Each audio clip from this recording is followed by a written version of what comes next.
Amén. Amén. Padre nuestro que estás en el cielo, santificado sea tu nombre, venga a nosotros tu reino, hágase tu voluntad en la en la tierra tierra como en como el en el cielo. cielo. Danos Danos hoy hoy nuestro nuestro pan de pan de cada cada día. día. Perdona Perdona nuestras nuestras ofensas, ofensas, como como también también nosotros nosotros perdonamos a perdonamos los a que los que nos nos ofenden. ofenden. No No nos nos dejes dejes caer caer en en la la tentación tentación y y líbranos líbranos del del mal. mal. Amén. Amén. Del Padre, del Hijo y del Espíritu Santo. Amén.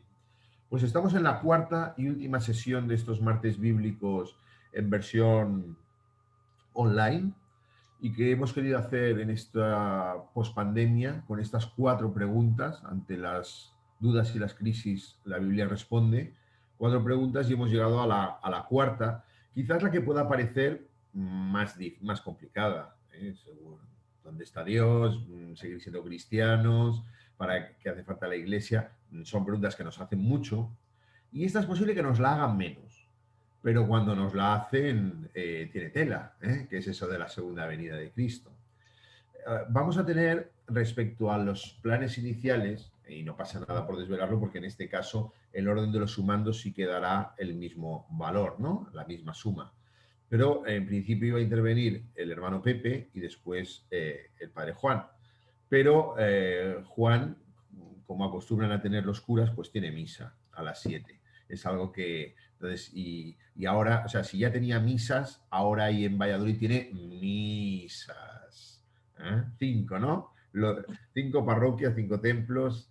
Bueno, entonces el orden va a ser pues al revés, ¿no? Va a empezar Juan, el cual le hemos pedido que nos hable de qué hemos de hacer los cristianos para esperar esta segunda venida.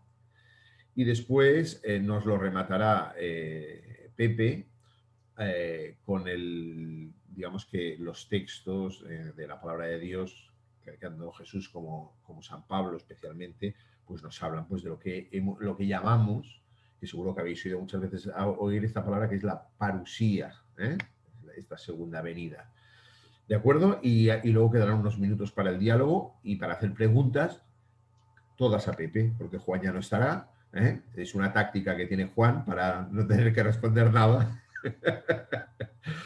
Adelante, Juan. Abre el micro, abre el micro, abre el micro. ¿Por qué se cierra solo? No, es posible que los haya cerrado Jordi. Ah, vale, vale. Ah, no, no, dice que no. Bueno, pues los demás cerramos micro para que así oigamos bien, sin ruidos. Pepe, cerramos micro. ¿Cuánto tiempo tengo, Quique? Pues en torno a los entre 25 minutos, 30 minutos. Vale, o sea, échale hasta y media, más o menos, ¿no? Claro, bueno, y además teniendo en cuenta que luego te tienes que ir, con lo cual ningún minuto más que te impida llegar a la hora de misa, que siempre va a ser más importante que cualquier otra cosa que hagamos. Bueno, es para no pisar tampoco el tiempo a Pepe, pobre. Vale. Bueno, muy bien. Pues se me oye bien, ¿no? Vale. Oye, yo os invitaría, si queréis, bueno, supongo que ya todos lo tendréis, la Biblia, por supuesto, que la tendréis, supongo, todos encima de la mesa, con vosotros, ¿no? Y a mí me gustaría, bueno, supongo que tenéis también una libreta y un tal, lo digo porque no va a dar tiempo en 20 minutos, 25, a leer todas las citas de todas las cosas que me gustaría deciros. Entonces yo voy a hacer alguna referencia a algunas citas, pero luego invitando a que cada uno, pues si quiere, luego las busque y las lea con calma, ¿no? Y las medite, porque si no al final es un poco lioso. Yo os voy a decir qué es cómo me gusta a mí tratar este asunto. A mí lo primero que me gusta, soy a estilo en ese sentido un poco clasicón, es esto. ¿Lo veis? Catecismo de la Iglesia Católica. ¿Por qué digo eso? Porque aquí está expresada toda la fe de la Iglesia. Entonces, ¿qué ocurre? Que una vez yo leo lo que dice el catecismo, luego ya voy a la palabra de Dios y como tengo aquí dentro ya lo que ha dicho el catecismo, cuando voy leyendo la palabra, entonces voy entendiendo cómo los católicos entendemos la palabra. Lo digo porque, si no, mira, yo últimamente estoy atabalat con todas estas discusiones que tengo muchas veces por las redes sociales, sobre todo en TikTok, con hermanos de otras confesiones cristianas, que algunos son bien pesados, pero pesados, en la comprensión de las Sagradas Escrituras de una manera literalista. Entonces siempre estamos con el famoso tema que es, dime la cita dónde, ¿no? Dime la cita dónde.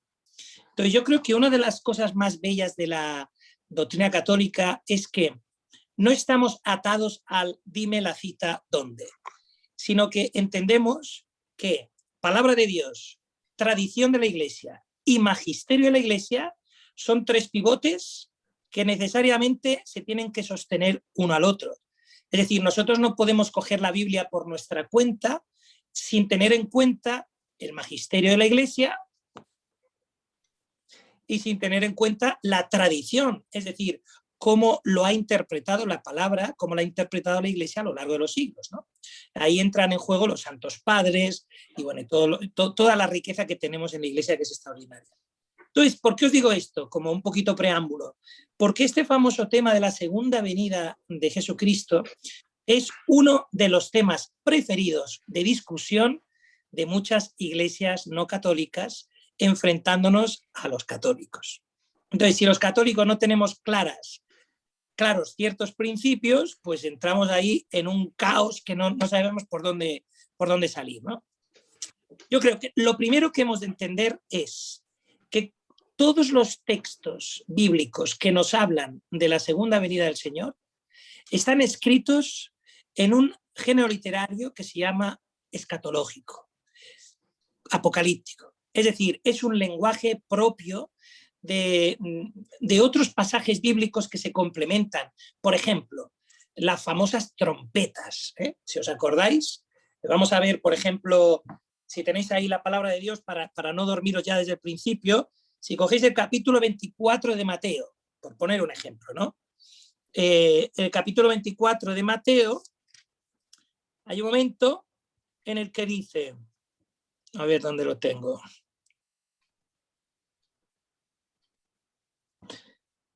Aquí está, 24:31, ¿eh? Mateo 24:31. Está hablando de la resonancia cósmica de la venida del Señor, dice la Biblia de Jerusalén. Y entonces dice, os lo leo literalmente, inmediatamente después de la tribulación de aquellos días, tendríamos que preguntarnos a qué se refiere con aquellos días, ahora hablaremos, el sol se oscurecerá, la luna no dará su resplandor, las estrellas caerán del cielo y las fuerzas de los cielos serán sacudidas. Paro. A esto es a lo que nos referimos con el lenguaje apocalíptico y escatológico, ¿no? Que es un lenguaje profundamente simbólico. Y entonces el problema es cuando uno intenta acercarse a este lenguaje de manera literalista, ¿no? Ya tenemos ahí un problema. Bueno, y sigue diciéndonos, es entonces cuando aparecerá en el cielo la señal del Hijo del Hombre. Y entonces se golpearán el pecho todas las razas de la tierra y verán al Hijo del Hombre venir sobre las nubes del cielo con gran poder y gloria. Él enviará a sus ángeles con sonora trompeta. Siempre aparece la famosa trompeta. En el momento de la segunda venida del Señor, siempre se oirán trompetas. Si estuvierais familiarizados con estas redes sociales que os digo, como TikTok, por ejemplo, veríais que hay mucha juventud de iglesias pentecostales, sobre todo, y testigos de Jehová, de todo, que continuamente cuelgan vídeos haciendo una visualización de esa venida del Señor con trompetas que tocarán, ¿no? Papá, papá, y entonces ya prepárate porque se acabó, ya llega el Señor, viene el fin del mundo y tal. Los católicos nunca hemos leído la palabra de Dios así, ni la leemos así. Entonces, cuando hablamos de la segunda venida del Señor, primer tema importante, el lenguaje que hay en la palabra es un lenguaje escatológico, apocalíptico, que necesita ser entendido. Siempre aparecen los mismos fenómenos cuando hablamos de la manifestación de la divinidad. Ya si os acordáis, en el libro del Éxodo aparece que cada vez que Dios se hacía presente a Moisés, en la tienda del encuentro, aparecía una nube que cubría, habría relámpagos, truenos, es decir, la potencia del Señor se manifestaba en la potencia de la creación, ¿no? De su creación. Pero por eso son lenguajes simbólicos. Lo digo también porque hay un texto que ahora vamos a referirnos que ha generado incluso una corriente de interpretación sobre la segunda venida del Señor, que antes de la segunda venida del Señor hablan de lo que se llama el rapto. No sé si lo habéis oído, tiene mucho que ver también con estas referencias así apocalípticas y escatológicas, ¿vale? No os asustéis. Bueno, lo primero que quiero deciros, referente al catecismo, y así ya cierro el catecismo.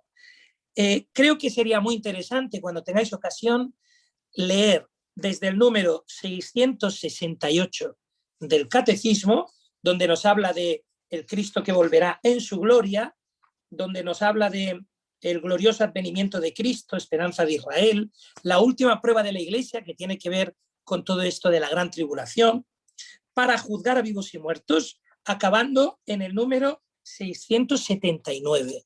Es decir, del 668 al 679. Esos números nos hablan sobre la segunda venida del Señor. Lastimosamente, si yo le leo estos textos a alguien que no es católico, probablemente le aburrirá y dirá: ¡uf, qué poco espectacular es esto que dice la Iglesia! Aquí no hay trompetas, aquí no hay desastres naturales, aquí no hay todas estas historias. ¿Por qué? Porque la Iglesia ha hecho lo que yo digo, el trabajo del arqueólogo cuando está descubriendo que hay un tesoro y quita la arenilla para quedarse con el tesoro, ¿no? Entonces, el lenguaje escatológico apocalíptico es la arenilla que nos expresa que aquí se está hablando de un misterio, ¿no? Entonces hay que quitar esa arenilla para entender cuál es la profundidad del misterio. Y la profundidad del misterio es que hay una segunda venida que es la definitiva, en la que el Señor asumirá toda la creación y donde todos pues seremos llevados con Él, ¿no? Como dice la Escritura, unos para el gozo eterno y otros, esta palabra es fea, a mí no me gusta, para la condenación o la retribución eterna, ¿no? Vale, 668 al 679. Cerramos catecismo. Vamos ahora a la palabra de Dios. Si nos fijamos, yo voy a deciros un par de textos. Vamos a empezar, para poner como ejemplo, digo porque si no, no me da tiempo, un ejemplo de los evangelios, que será el Evangelio de Mateo, capítulo 24, 15, que bueno, ya más o menos lo he leído, pero lo voy a retomar. Luego haremos una pequeña referencia a 1 Tesalonicenses 4, del 13 al 18, que es un texto que utiliza Pablo y que es muy mal interpretado y que dio lugar, incluso, sobre todo lo desarrolló un jesuita esto en la Edad Media, ¿no? Pero que ha dado lugar a lo que algunas iglesias, pues como he dicho, pentecostales, etcétera, hablan del rapto, que es una teoría que primero no es bíblica y segundo no es para nada, no forma para nada parte de la tradición de la Iglesia, con lo cual está desestimada por los católicos. Y luego haremos alguna pequeña reflexión a Apocalipsis capítulo 20 y 22, aunque si nos metemos ahí necesitaría mucho más que 15 minutos, con lo cual serán cuatro miraditas así, ¿no? Vamos primero con el capítulo 24 de Mateo, que lo titula la Biblia de Jerusalén el discurso escatológico. Y aquí es donde nos habla en un lenguaje muy parecido a lo que nos habla también Tesalonicenses y Apocalipsis. Nos habla de la gran tribulación, pero ojo, ¿qué es la gran tribulación? Y antes hemos dicho una palabra que es clave para entender la segunda venida del Señor. Y la palabra clave se llama parusía. Hemos de tener en cuenta, en el contexto histórico de los primeros cristianos, que ellos estaban convencidísimos que la parusía era inmediata. Es decir, ellos jamás se imaginarían ni pensarían que después de los acontecimientos sucedidos con Jesús, todavía iba a haber 2000 años después, para nada. Es decir, no lo tenían en absoluto en mente ninguno de los escritores bíblicos, ¿no? Sino que ellos pensaban todo lo contrario, pensaban que la venida del Señor era absolutamente inminente y que con ello sería el fin del mundo y acabaría todo, ¿no? ¿Qué ocurre? Que poco a poco van percibiendo que no es así, que la parusía no tiene tiempo, no tiene límite, o sea, no tiene una fecha puesta. Y recuerdan también las palabras de Jesús, que ponen por escrito los evangelios, cuando dice que no os corresponde a vosotros, ni siquiera a mí, como el Hijo, decir cuándo será ese momento, ¿no? Entonces, quiero leeros rápidamente alguna parte del capítulo 24 de Mateo. Primero, dice: Cuando veáis pues la abominación de la desolación anunciada por el profeta Daniel. Esto es interesante porque vemos que hay una conexión en el lenguaje escatológico entre todos estos libros que son más bien apocalípticos. El libro de Daniel es uno de ellos. Está plagado de un lenguaje escatológico, simbólico, muy difícil de interpretar, muy difícil. Pero que fíjate, el evangelista Mateo hace una mención a lo que menciona la profecía de Daniel, capítulo 9, versículo 27, donde Daniel dice que allí va a haber una... Bueno, lo voy a leer literalmente, que no me cuesta nada, que lo tengo más o menos aquí cerca, ya verás. Daniel 9, 27, por si lo tenéis ahí a mano en las escrituras.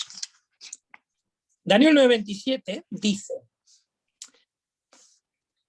Él concertará con muchos una firme alianza una semana, y en media semana hará cesar el sacrificio y la oblación, y en el ala del templo estará la abominación de la desolación, hasta que la ruina decretada se derrame sobre el desolador.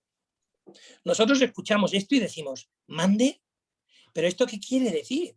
Es un lenguaje bastante extraño para nosotros, ¿no? Para poder comprender bien el texto de Daniel, tendríamos que estar bien formados también en la historia hebrea y sobre todo entender pasajes que están en absoluta relevancia con esto.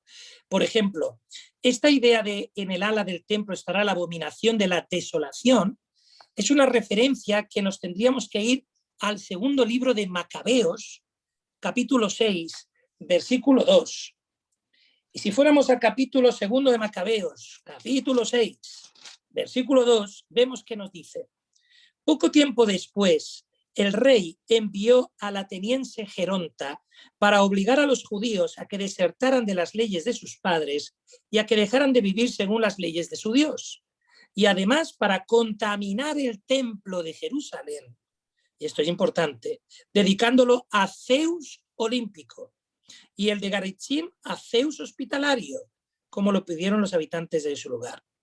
El templo estaba lleno de desórdenes y orgías por parte de los paganos, que holgaban con meretrices y que en los atrios sagrados andaban con mujeres y hasta introducían allí cosas prohibidas. El altar estaba repleto de víctimas ilícitas, prohibidas por las leyes. No se podía ni celebrar el sábado, ni guardar las fiestas, etcétera, etcétera, etcétera. Esto nos lo cuenta el segundo libro de Macabeos, capítulo 6. Por eso volvemos otra vez al famoso discurso este de que estos libros llamados deuterocanónicos no son inspirados. Eso es una barbaridad. La Iglesia cristiana católica desde siempre ha tenido los 7 libros deuterocanónicos como inspirados, porque fíjate lo que nos acaba de decir el capítulo 6 de 2 Macabeos. Nos acaba de explicar lo que nos ha dicho Daniel 9:27, qué es lo que ocurría con el templo. Y ocurría que decían que había sido, digamos así, consagrado a un ídolo, que era el Zeus tal. Bueno, pues Mateo, en su evangelio, de momento os estáis aburriendo mucho. Es un lenguaje complicado, ¿no? Como el tema, pero bueno, espero que... Mateo 24 lo que hace es algo que es muy típico del Nuevo Testamento y que nos enseña a nosotros cómo hemos de leer el Antiguo Testamento. Y nos lo dice muy bien la Dei Verbum en varios de sus números. Los cristianos leemos el Antiguo Testamento siempre desde nuestra fe cristiana. Por lo tanto, el Antiguo Testamento, como dicen los padres de la Iglesia, ha de leerse como una imagen o prefigura de lo que se revela en plenitud en el Nuevo Testamento. ¿Qué es lo que hace Mateo? Absolutamente lo que nos dice la Iglesia, que es hacer una referencia a una cita bíblica que es Daniel 9:27, pero interpretándola, reinterpretándola en una realidad distinta, que es la realidad que estaba viviendo el pueblo de Israel en ese momento. ¿Qué es lo que estaba viviendo el pueblo de Israel en tiempos de los evangelios? Acordémonos, la invasión romana. Es decir, eran los romanos los que estaban en Israel, los que habían invadido Israel. Y por lo tanto, lo que dice ahora la gran tribulación de Jerusalén está haciendo referencia a Mateo a lo que va a acontecer en cierto momento de la historia de Jerusalén, en el año 70, cuando de repente entran también, si os acordáis, creo que fue el general Tito, el que entró en el propio Santa Santorum del Templo de Jerusalén, destruyéndolo todo, ¿no? Entonces, ¿la referencia cuál es? Cuando veáis pues la abominación de la desolación anunciada por el profeta Daniel, erigida en el lugar santo, y entre paréntesis nos dice la Biblia, el que lea que entienda, entonces los que estén en Judea huyan a los montes. Paremos aquí. Lo que Daniel está escribiendo no está siendo una profecía de lo que está viviendo Israel en tiempos del Evangelio de Mateo. Lo que está haciendo Mateo es hacer una referencia a las profecías de Daniel, pero por lo que hemos escuchado en Segunda Macabeos, Daniel se estaba refiriendo a una realidad que estaban viviendo en aquella época, con el tema de los griegos cuando consagraron el templo a un ídolo griego. Entonces, lo digo porque si no tenemos en cuenta todo este contexto, a la hora de entender la segunda venida del Señor, nos vamos a llenar de ideas confusas, como les pasó a los que han desarrollado la tesis del rapto. Y aquí veis, rápido voy a tener que saltar a Tesalonicenses, pero quiero acabar de leeros Mateo. Mateo 24, 16 sigue diciendo, cuando veáis que ocurre todo esto, que es esa gran tribulación, que ocurrirá la abominación de la desolación, entonces los que estén en Judea, que huyan a los montes, el que esté en el terrado, que no baje a recoger las cosas de su casa, y el que esté en el campo, que no regrese en busca de su manto. Ay de las que estén encinta o criando en aquellos días, orad para que vuestra huida no suceda ni en invierno ni en día de sábado, porque habrá entonces una gran tribulación, citando a Daniel 12:1, cual no la hubo desde el principio del mundo hasta el presente, ni volverá a verla. Y si aquellos días no se abreviasen, no se salvaría nadie, pero en atención a los elegidos, se abreviarán aquellos días. Paro aquí otra vez. ¿Os dais cuenta que si no tenemos en cuenta, perdonad la redundancia, la enseñanza de la Iglesia Católica, el magisterio y la tradición, es normal que al leer estos textos así no entendamos nada y aceptemos una doctrina que no es correcta, una doctrina errada, que es la doctrina del rapto? Ahora os voy a decir, por si no la conocéis, qué es lo que dice la doctrina del rapto. Pero fijaos con esta idea. No se salvaría a nadie si esos tiempos duraran mucho, la tribulación. Pero en atención a los elegidos se abreviarán aquellos días. Y entonces, si alguno os dice, mirad, Cristo está aquí o allí, no lo creáis, porque surgirán falsos cristos y falsos profetas que harán grandes señales y prodigios capaces de engañar, si fuera posible, a los mismos elegidos. Mirad que yo ya os lo he predicho. Bien. Así que si os dicen, está en el desierto, no salgáis, etcétera, etcétera. Bueno, y aquí él habla luego de, bueno, y si nos fuéramos a Marcos y a Lucas, veríamos también que ahí se añade aquellos textos pasajes famosos de que estarán dos en la terraza y a una se la llevarán y a otra la dejarán. Es un lenguaje simbólico escatológico, como hemos dicho. Para entender esto, vamos, por favor, a coger 1 Tesalonicenses, capítulo 4, versículos 13 al 18. Aquí ya entramos en harina buena. Esto ya es entretenido lo que viene ahora, ¿eh? ¿Sobrevivís?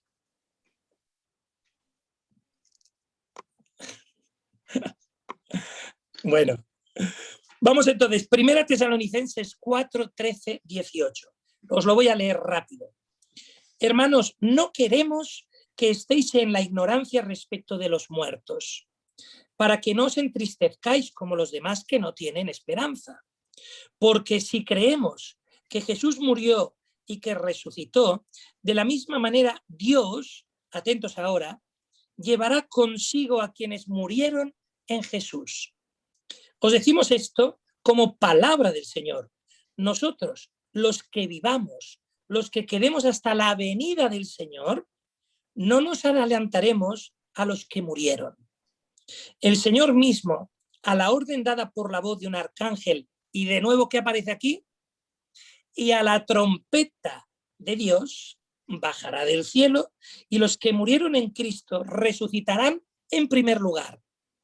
Después nosotros, los que vivamos, los que quedemos, seremos arrebatados en nubes, junto con ellos, al encuentro del Señor en los aires. Y así estaremos siempre con el Señor. Consolaos, pues, mutuamente con estas palabras. Este texto de 1 Tesalonicenses no ha generado, madre mía, mayor controversia entre la Iglesia Católica y las otras iglesias protestantes, sobre todo pentecostales. ¿Por qué? Porque lo han interpretado absolutamente de manera errada. Aquí es donde se sustenta toda la teoría del rapto, que básicamente lo que viene a decir la teoría del rapto es que habrá una venida secreta de Jesús, inminente, que vendrá de manera secreta al mundo, que solamente lo percibirán aquellos que serán raptados, serán arrebatados en los aires. Entonces, solo ellos lo verán, que son los verdaderos creyentes. Esos son los elegidos. ¿Os acordáis lo que hemos leído en Mateo? Pero en honor a los elegidos, ¿eh? Entonces, eso es típico lenguaje de las sectas cuando creen que solo unos pocos elegidos serán raptados, ¿eh? Serán, como se dice, arrebatados en los cielos, ¿no? Y entonces, una vez ya se haya llevado a los verdaderos creyentes, pasará un tiempo esperando a que venga la segunda venida definitiva, que en ese caso sería la tercera, porque entre medios habría habido una venida secreta de Jesús. Todo eso no es bíblico, no aparece en ningún pasaje bíblico la teoría del rapto, en absoluto. Y de hecho, el 1 Tesalonicenses 4, lo que hemos leído, no nos está diciendo esto. Primero, está utilizando de nuevo un lenguaje escatológico apocalíptico. Segundo, lo que nos está diciendo es algo que es una creencia evidente que tenemos también nosotros, que es que llegará un momento en el que vendrá el Señor y nos llevará con Él, ¿no? Eso es lo que llamamos la segunda venida. Que eso no quiere decir que se riña con la realidad personal que cada uno de nosotros vamos a tener el día de nuestra muerte. Que el día de nuestra muerte, cada uno de nosotros, según nos enseña la Iglesia Católica, viviremos un encuentro personal con un juicio particular. El juicio particular es individual. Es decir, yo pondré sobre la mesa mi vida y cada uno dará cuentas de su vida ante Dios. Y el resultado de ese juicio particular es triple. Uno, la eterna gloria del Señor, es decir, compartir con el Señor pues ya la visión beatífica, o pregustar ya de una visión beatífica, que es lo que llamamos los santos en la Jerusalén celeste que dice Apocalipsis, ¿no? Es decir, los que mueran en estado de gracia y santidad son los que van con el Señor a la visión beatífica. Los que muramos de manera imperfecta, que necesitemos purificación, pues porque no estábamos preparados, porque no estábamos en estado de gracia, por lo que sea, viviremos la realidad de lo que la Iglesia nos enseña con el purgatorio. Que el purgatorio quiere decir un estado del alma de purificación, pero nadie que esté en el purgatorio va al infierno. Del purgatorio se va al cielo. Es lo que nos enseña la Iglesia. Hay gente que no entiende bien lo que significan las almas del purgatorio y quiere entender ahí que es un lugar de tormentos y un lugar donde las almas pueden ir para abajo si no se reza por ellas, si no se tal. No. Es una cuestión de purificación, como dice también varios textos de la Escritura, aunque no hable directamente de la palabra purgatorio. Y por último, la tercera opción sería cuando una persona decide no a Dios, cuando le da la espalda a Dios, pues Dios no te fuerza a que te salves. Es decir, si tú no quieres salvarte, pues chico, Dios te permite que desaparezcas, que te autodestruyas. Pero el infierno tampoco es un lugar, un espacio físico de tormentos, es un lenguaje escatológico, como hemos dicho, ¿no? Bien, dicho esto, acabo yéndome a Apocalipsis, que si ya estaba bien 1 Tesalonicenses, ya nos cuento Apocalipsis, vamos. Aquí sí que nos lo podríamos pasar muy bien estudiándolo a fondo, ¿verdad?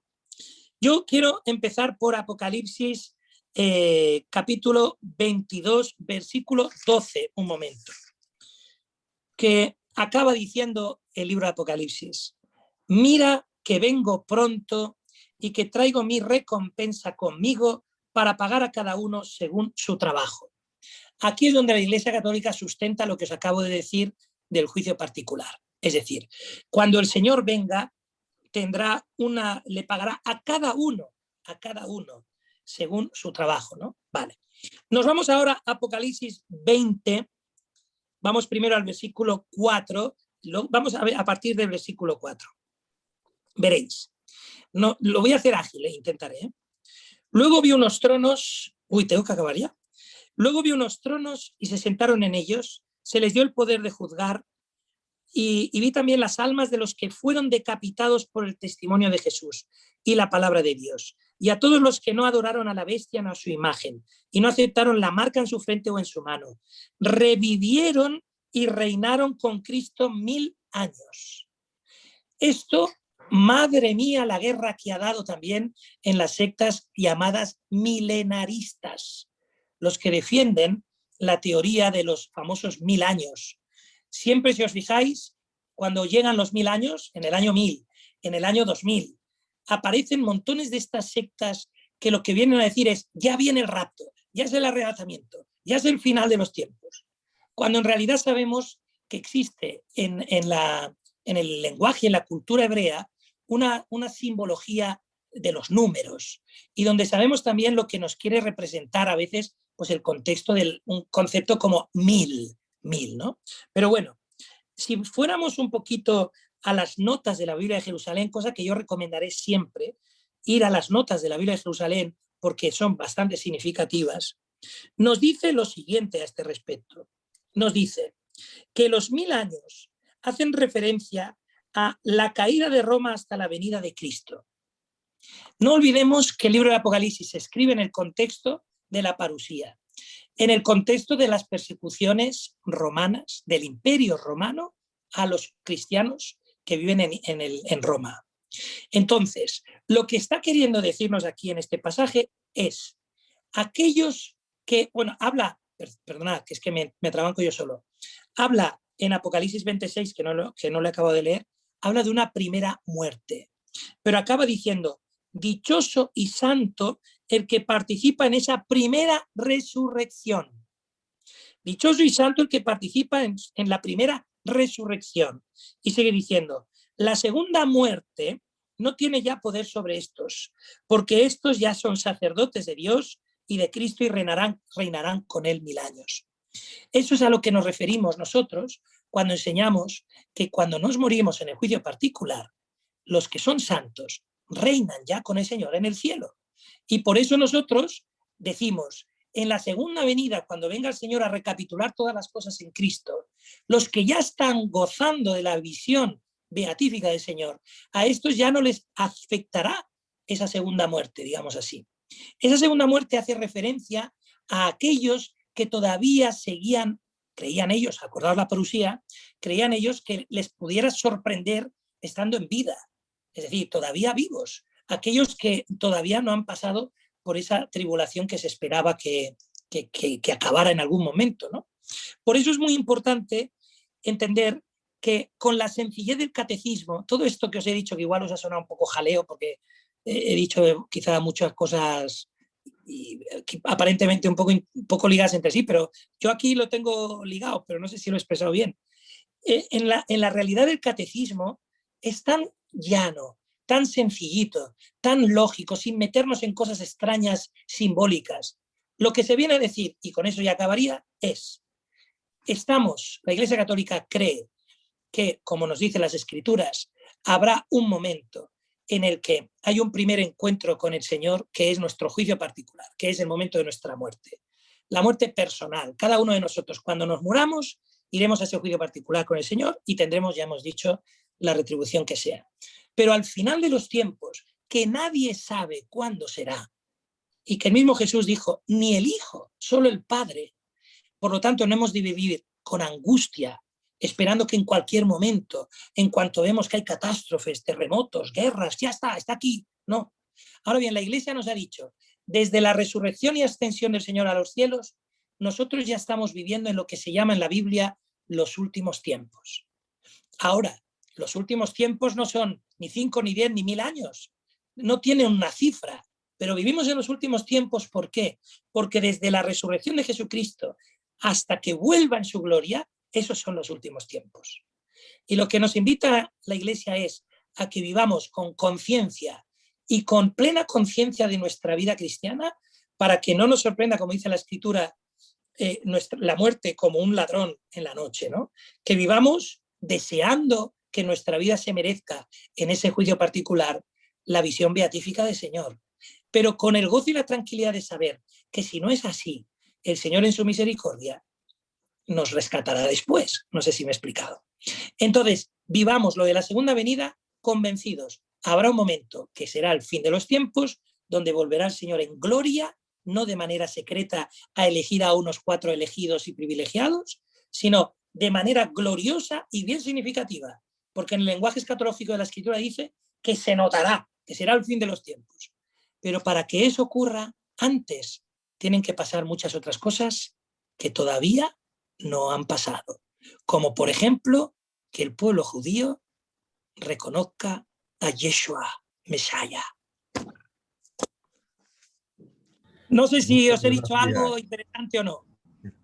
Muchas gracias, Juan. Que sepas que hoy que celebramos San Beda el Venerable, tú me lo recuerdas. Y por venerable, no tanto por Beda, Pero, hombre, Ojalá Dios lo quiera. doctor de la Iglesia, siempre acercándonos pues el magisterio y la enseñanza de la Iglesia. Por lo tanto, es un buen santo en el que fijarse. Lo hizo él y lo has hecho tú ahora. Espero que haya tenido sentido algo de lo que os he dicho, porque en mis notas y tal, quería haberoslo hecho a lo mejor con un pequeño PowerPoint y haberlo puesto por aquí, que también se puede, pero era más complicado y no me he atrevido. Bueno, nada, tranquilo que ha quedado claro. Ahora Pepe lo remata. Tú se lo has dejado en línea de gol. Yo quería saber, ¿estáis grabando este encuentro? Sí. ¿Y luego se podrá ver? Y los otros 3 anteriores, puedes entrar, ya te enviaré enlace de nuestro canal de YouTube. Vale, es que quiero ver a Pepe, hombre. No me quiero perder a Pepe, que siempre me pierdo al que viene después. Pero no ho farà en català, El Pepe no ho farà en català. Vale, bueno, yo lo he hecho en castellano también. No, es que estamos nosotros universales, estamos abiertos a cualquiera que se conecte. Muy bien. Muy bien, muchísimas gracias. Pues nada, ojalá que sigamos ahí. Cuando os vengan los testigos de Jehová y os digan que está aquí, que está a la puerta, acordaos aquellos, prepárate, así que ponte a preparar un té, porque está llegando. Otra posibilidad es decir, cuidado que te suelta Juan. Yo me tiro al cuello, me encanta. Un abrazo fuerte. Saludos, paz. Bueno, pues seguimos con esta segunda parte que habíamos comentado después del padre Juan Molina, que en principio estaba pensado que fuera en la segunda vez, pues ahora hemos invertido el orden y tenemos al hermano Pepe, que nos va a hablar un poquito pues, de qué dicen, nos va a refrescar con un poquito más de detalle pues, los textos en los que Jesús y Pablo hablan de esta segunda venida, de esta parusía. Adelante, Pepe. Bueno, como decía Quique y Juan, la verdad es que me lo han dejado a punto de caramelo, ¿no? ¿Por qué? Pues porque sí que es verdad que Juan nos ha puesto una panorámica, yo creo que bastante amplia, acerca del significado de la parusía y un poco dentro de lo misterioso, porque esto no deja de ser un misterio, y un poco también de saber, entre comillas, qué va a ocurrir. Yo me voy a centrar bastante más en los que son los textos, tanto de los evangelios como de Pablo, y os voy a dar algunas indicaciones breves de lo que a mí me ha parecido que pueden ir significando esos textos. Sí que os tengo que decir, al menos desde mi parecer, ¿no? Que esto posiblemente a nosotros nos preocupa mucho, el tema este de la parusía y todo esto. No sé hasta qué punto les interesaba a los primeros cristianos. ¿Por qué digo esto? Por poner un ejemplo, de los 28 capítulos que tiene Mateo, prácticamente solo se le dedica uno a este tema de la segunda venida. De las cartas, vamos a poner, de escuela paulina, 14, que tiene la escuela de San Pablo, algunas son auténticas suyas, otras son de miembros de su comunidad, prácticamente solo hay 2 cartas en las que se habla de ello. La primera carta a los tesalonicenses y la primera a Corintios. En el resto prácticamente no se habla de ello. ¿Qué quiere decir esto? Bueno, que a nosotros posiblemente nos preocupa mucho también, como decía Juan, por los ataques, entre comillas, que podemos sufrir de otras iglesias que es también una preocupación que está presente en muchos de nuestros feligreses o de la gente de nuestras parroquias y tal, pero bueno, pues tampoco es un tema, ¿eh? A Jesús yo creo que le preocupaba más, o a la iglesia naciente, yo creo que le preocupaba más el tema del amor, y de cómo nos podemos comportar los unos con los otros, que lo que va a pasar en el futuro. Porque el mismo Jesús nos lo dirá en cierto momento. Nadie sabe el momento ni la hora, ni el Hijo, ni los ángeles, únicamente el Padre. Entonces, bueno, pues ahí está. Os ha dicho Juan, y él os lo ha, yo creo que desmenuzado bastante bien. Os ha hablado del capítulo 24 de Mateo, el llamado discurso escatológico, que yo os voy a poner, eso sí es verdad, un poquito en contexto. Cuando, por así decir,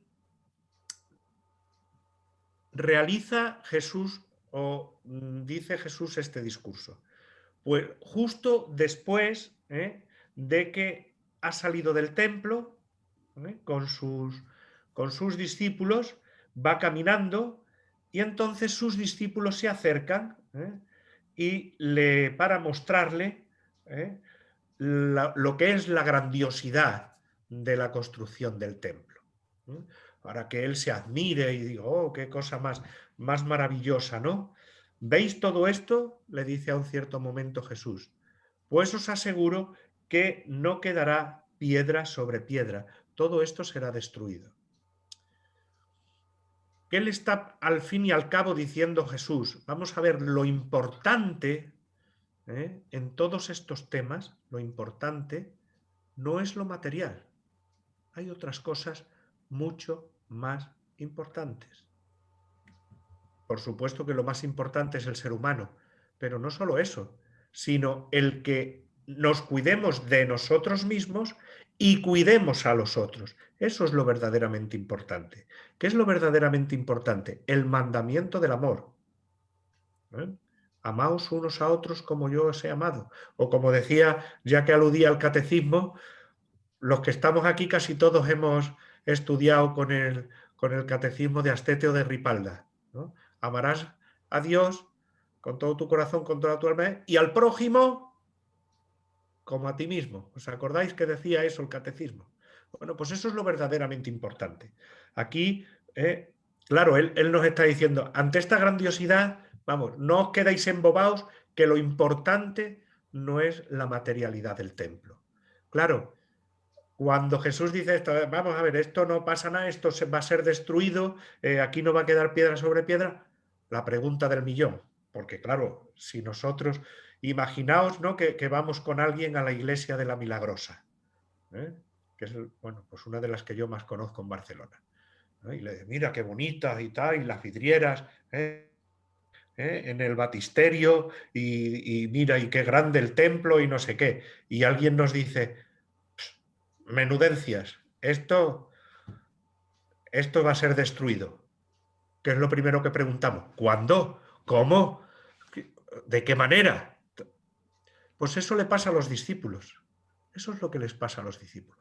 Y es ahí, por así decir, donde Jesús introduce ese discurso escatológico de Mateo 24 que os ha ido desmenuzando Juan, ¿no? Entonces ahí luego habla, ¿no?, de las señales que habrá, de destrucción de Jerusalén, cuáles serán las señales que habrá con esta segunda venida. Pero a mí me gustaría destacar algo de todo este discurso. Sobre todo dos cosas que me han parecido importantes.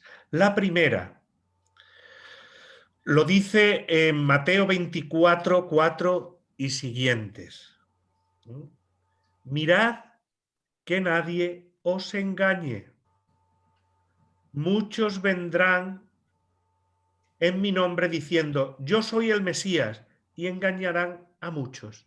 Cuando oigáis hablar de guerras y noticias de batalla, no os alarméis. Pues sin embargo, muchos, en cuanto escuchan hablar, uy, ahora, bueno, Yo ya le he escuchado por ahí alguno, ahora que está el follón este que se ha montado entre los palestinos y los israelíes, el fin del mundo, la guerra, el tal, la segunda venida de Jesús. Tranquilo, pues si el Evangelio nos lo dice claro. No os alarméis, porque es necesario que todo eso ocurra, pero todavía no será el fin. Que no va a venir Jesucristo, no os preocupéis. Vamos, al menos eso creemos. Lo sabe el Padre. No lo sabemos ninguno de esos. Pero interesante esto. Vendrán en mi nombre diciendo yo soy el Mesías. O sea, van a aparecer falsos mesías. Y falsos mesías muchas veces escatológicos. O sea, de estos que nos quieren poner mal cuerpo. Como yo digo, que mira, que ya está aquí, y no. Y una segunda cosa que yo quería también haceros resaltar en este texto, porque es que además después de este capítulo vendrá la parábola de las 10 muchachas, de las vírgenes prudentes, o como las queráis llamar, ¿no? ¿Por qué? Porque al final precisamente de este capítulo y justo antes de esa parábola de las vírgenes prudentes, ¿a qué es a lo que nos invita Jesús a los cristianos? A la vigilancia, a estar atentos. Es decir,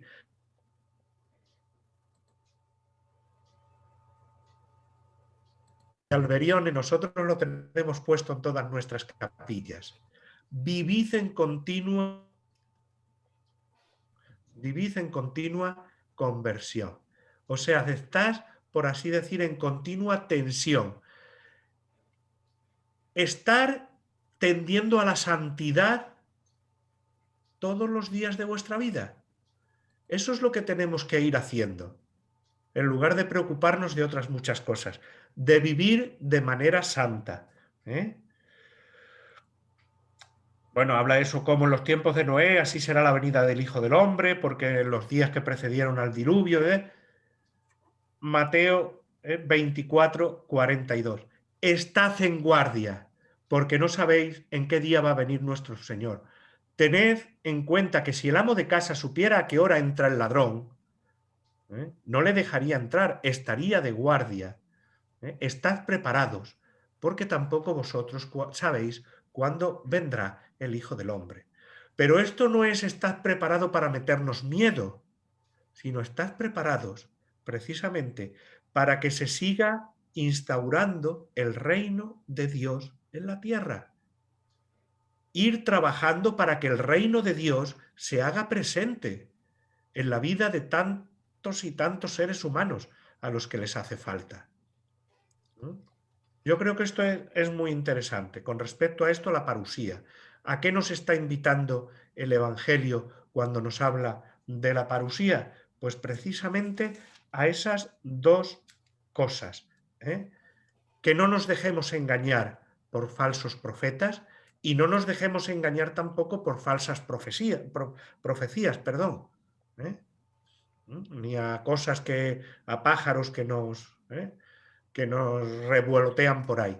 Y una segunda cosa, a estar atentos, a estar vigilantes. ¿Vigilantes a qué? A ir de alguna forma construyendo el reino aquí en la tierra. Este Evangelio de Mateo, del discurso escatológico, tiene sus paralelos, por así decir, también en otro discurso escatológico que podemos encontrar en Marcos capítulo 13.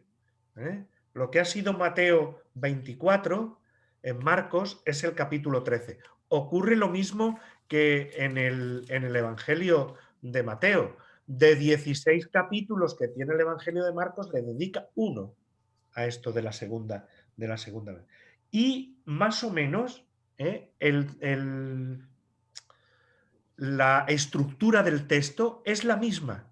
Y curioso, la situación o el contexto en el que ocurre este discurso es el mismo. Capítulo 13, versículo 1 de Marcos. Al salir Jesús del templo, le dijo uno de sus discípulos: Maestro, mira qué piedras y qué edificios. Jesús le dijo: ¿ves esos grandes edificios? No quedará aquí piedra sobre piedra.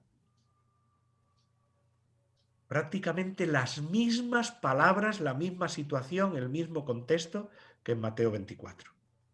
Y es curioso que, como os decía, prácticamente es la misma estructura, donde se nos habla de las señales, todas esas señales que además ya ha hecho, por así decir, incidencia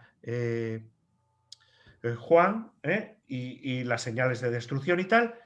Y curioso, que al final del capítulo ocurre lo mismo que ocurría al principio, al final del capítulo 24. Y en un cierto momento también de este capítulo 13 de Marcos ocurre lo mismo que en Mateo 24. Os invito, Marcos 13, 5. Jesús les contestó: mirad que nadie os engañe, muchos vendrán usando mi nombre y diciendo yo soy tal, y engañarán a muchos. Curioso, exactamente lo mismo.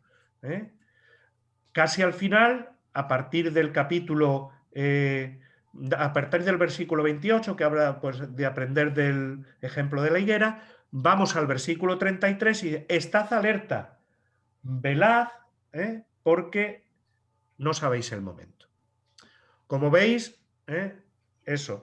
Y voy a concluir, porque ya estoy viendo que es la hora, y Quique además me lo está avisando como debe ser, porque para eso le pagamos. Voy a concluir con la referencia a Primera Tesalonicenses.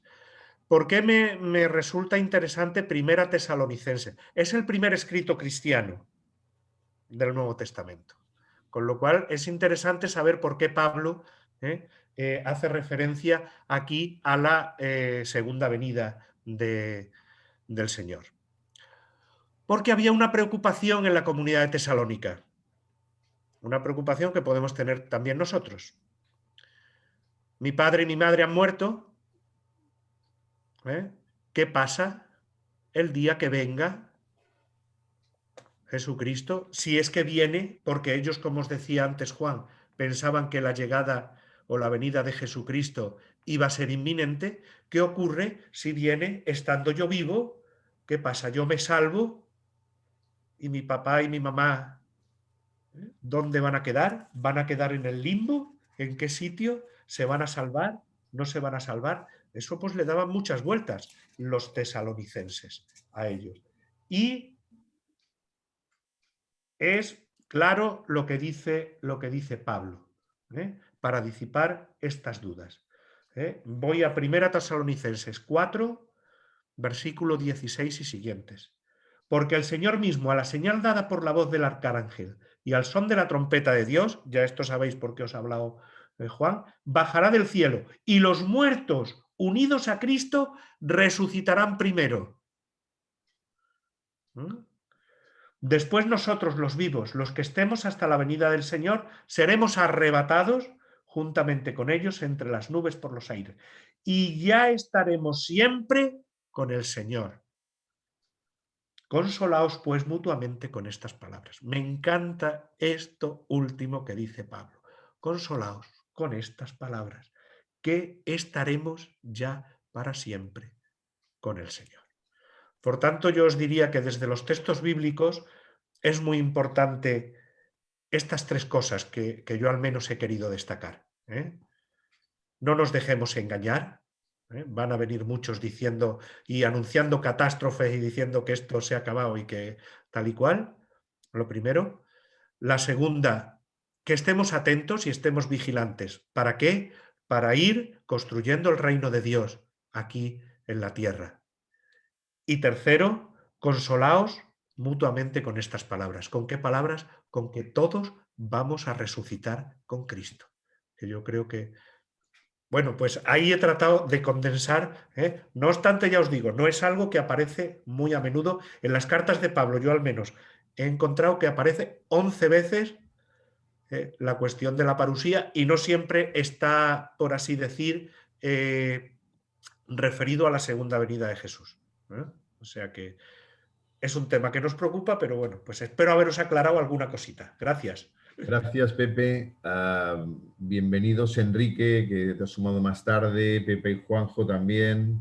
Benvinguts desde Xeraco. Así que hemos tenido a Valladolid, Madrid, Valencia, San Boi, Barcelona. Es decir, que gracias a Dios esta universalidad también para esa segunda venida.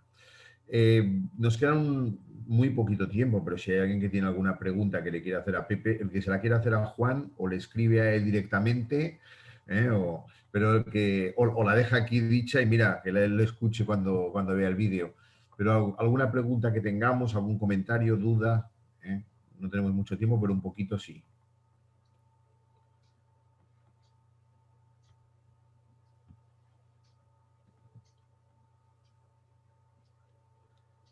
Yo una de las cosas que sí que diría es que, y algo que ya habéis dicho, pero cuando hablamos de las personas que nos hablan de la segunda venida, que quizás ya digo que no es un tema tan recurrente como otros, como Dios ante el sufrimiento, pero que cuando alguien viene y te habla de esto, pues bueno, pues a veces te insiste y a veces, o no es que te insista tanto, sino que quizás es uno de los temas que quizás menos tienes ganas de tratar.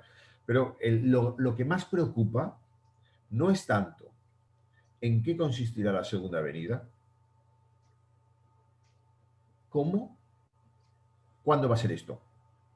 Esto sí que es decir, como necesitamos inmediatez de respuestas, que nos preocupa la inmediatez de las situaciones también. Además, con una especie de medio morbillo, que por un lado no queremos que llegue, pero por otro lado no me gusta que me digan ya llegará, sino que quisiera saber cuándo. No sé si estáis de acuerdo que la gente cuando te saca este tema, el tema, ¿cuándo va a ser esto? Que es lo que le pasaba a Pablo, lo mismo. Esto puede estar relacionado con las personas que creen que nunca se va a acabar la vida, porque la gente está confundiendo eternidad con perpetuidad. Entonces, no sé, lo dejo ahí. No sé. Muy buena esta diferencia. Es que yo creo que precisamente eso hay que distinguirlo, ¿no? Lo que tú dices, eternidad. ¿Vamos a vivir eternamente? Sí. ¿Voy a vivir perpetuamente? No. ¿Eternamente qué quiere decir? Que en yo este voy a vivir... cuerpo, gracias a Dios, no. En Ahí este está, cuerpo, gracias a Dios, no. Ahí es donde iba. Voy a vivir eternamente, pero en un estado, por así decir, distinto al que me encuentro ahora. ¿No? Entonces, claro, es distinto. ¿El mundo va a existir perpetuamente? Pues seguramente no. O sea, y lo sabemos porque, bueno, nos lo hablan incluso desde el punto de vista científico, ¿no? Que el Si mundo llegará... viviésemos perpetuamente, cuando iba a morir Juan Pablo II, había personas en la parroquia, señoras, a veces mayores, que venían y decían, no hay derecho, no tendría que morir nunca. Y yo les decía, qué poco le quieren. Claro. Qué poco le quieren. Es decir, a los cristianos nos falta creernos más y mostrar más al mundo que nos lo creemos, que la vida que nos espera es mejor que esta. Y siempre vamos dando pasos rácanos respecto a ese tema, como si realmente lo que nos tuviera que venir, en vez de ser las vacaciones en un paraíso, fueran unas horas de trabajo en una mina. Sí, sí, así es. Hola, solamente un comentario. Pepe, me has alegrado la tarde. Porque a mí no, a nivel personal, a nivel personal no me preocupa tanto el cómo y cuándo, sino si yo estaré allí, si yo alcanzaré esa vida eterna, porque los méritos ya te digo que son pocos. Cuando has leído Primera Tesalonicenses, que todos estaremos, digo, bueno, aunque sea el último, y a empujones, espero estar allí con vosotros. Claro, porque una cosa es que en el momento, el lugar, la hora, pero yo quiero estar, aunque sea el último en entrar. Gracias. Es que yo creo incluso, Enrique, ahora que lo dices, que lo ha explicado también muy bien Juan, cuando ha hablado del infierno, del purgatorio y, por así decir, del cielo, ¿no? es que el que alguno de nosotros, yo espero no encontrarme muchos de vosotros allí, vayamos al purgatorio, no quiere decir que no nos vayamos a salvar. ¿Quién es el que no se va a salvar? El tío que de verdad no quiera, que niegue a Dios y diga, no, vamos a ver, que es que yo no quiero, déjame en paz, yo me quiero ir allí con el tío del rabo y el tridente. Hay que ser muy tonto, ¿eh? Hay que ser muy tonto, exacto. Hay que ser muy tonto. En todo caso, a mí no me preocupa el purgatorio, no. En el sentido de que para mí el purgatorio es la tintorería. Yo quiero ir a la fiesta limpio, igual que paso por la ducha, igual que paso la ropa por la tintorería, no me preocupa que yo necesite una purificación, que además hay que decir que no se mueve en nuestro plano de espacio y tiempo. No, esas oraciones que circulan por ahí de que si haces tal oración habrá 1000 días menos de... Eso es una tontería, porque el espacio y tiempo nuestro no es el espacio y tiempo de la vida del más allá, sea la del cielo, sea la del purgatorio. Por lo tanto, a mí no me preocupa pasar por la tintorería para ir a la fiesta. Lo que me preocupa, como yo le decía a mi padre, papá, mi padre murió en principio siendo agnóstico, Dios no permitió que yo, digamos, tuviese la satisfacción de que... Pero yo le decía a mi padre, estoy tranquilo, papá, porque cuando Dios te presente el plan de fiesta eterno, es que tú que no eres tonto te vas a apuntar. Entonces, ahora, si estuviésemos todos obligados a estar salvados, hemos sido ya salvados por Cristo, pero si estuviéramos obligados, no tendríamos libertad, seríamos simplemente monigotes y no tenemos la libertad de decirle que no a Dios, ahora e incluso eternamente. Lo que pasa es que yo espero encontrarme a todos en el cielo, tengo esa esperanza. Y cuando digo a todos, el más alejado, distante, brutal, y que consideramos que ha hecho las animaladas más gordas de la historia, me gustaría encontrármelo primero, porque si así de grandes, de ancha es la puerta, seguro que yo también paso. Y segundo, porque querría decir que la misericordia de Dios es tan grande que ha podido incluso con el más animal de todos. Ojalá. Bueno, pues lo vamos a dejar aquí. Hemos tenido estos 4 martes bíblicos que nos han servido además para, bueno, pues para, digamos, un poquito de prueba piloto. Ahora nos tenemos que plantear, pues, si el curso que viene, pues hacemos las modalidades presenciales y virtuales y las vamos combinando. Permite el poder contar con personas que estáis lejos.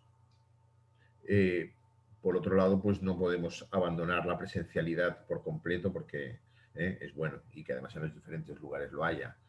Pero bueno, seguramente esta experiencia, también hay que decir, yo es una cosa que creo que no debo esconder.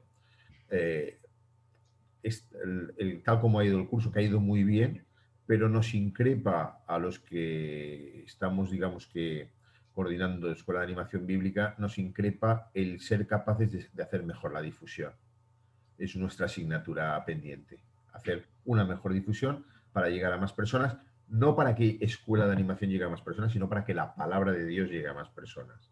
Y entonces, esa es una asignatura que tenemos que mejorar y además lo tenemos que mejorar todos juntos y con Madrid, con Valencia, con la diócesis de San Feliu, con la de Barcelona, es decir, que mejorar un poquito el que aquello que deseemos hacer de una manera pues conjunta vía online, tenemos que mejorar la difusión.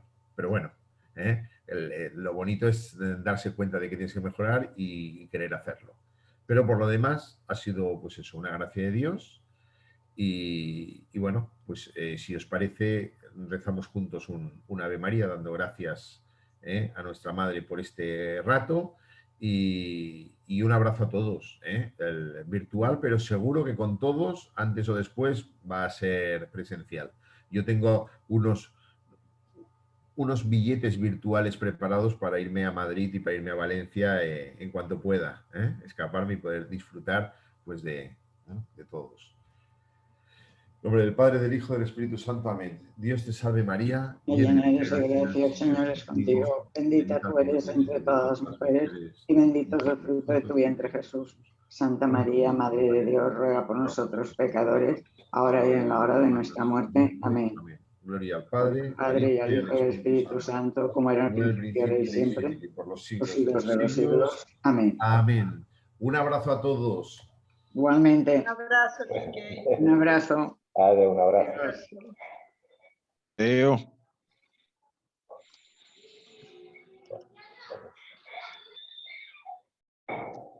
Dando. Sí.